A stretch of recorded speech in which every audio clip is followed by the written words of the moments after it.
लिखते हैं 60 शब्द प्रति मिनट की गति से एक और नई डिक्टेशन। Ready, start.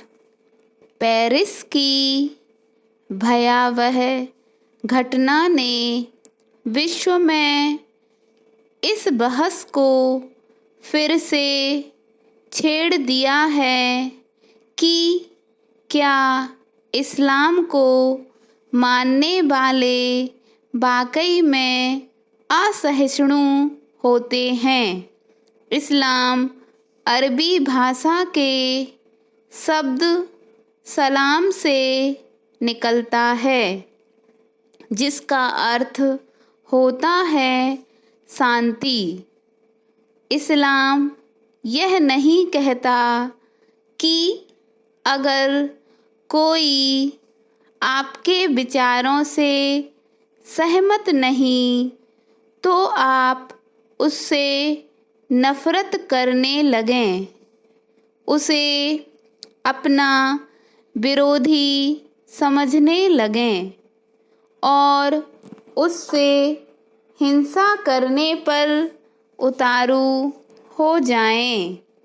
कुरान में कहा गया है कि एक निर्दोष को मारना समस्त मानवता को मारने जैसा है। बहुत लंबे समय से यह प्रचलित है कि इस्लाम में ईश निंदा करने वालों की सज़ा केवल मृत्युदंड है, लेकिन इससे बड़ा झूठ और कोई नहीं हो सकता।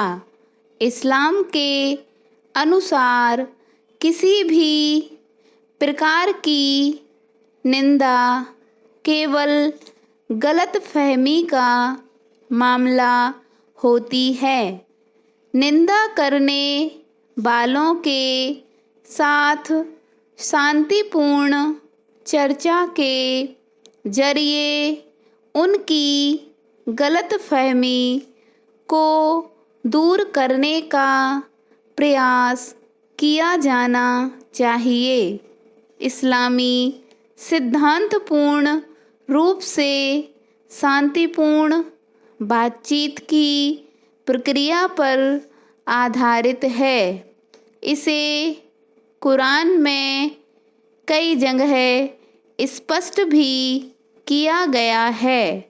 इस्लाम के पैगंबर हजरत मोहम्मद साहब के जीवन के दौरान कुछ ऐसे लोग थे जो उनके लिए अपमानजनक भाषा का इस्तेमाल करते थे, लेकिन उन्होंने कभी भी ऐसे व्यक्तियों के लिए किसी तरह की सज़ा की बात नहीं की।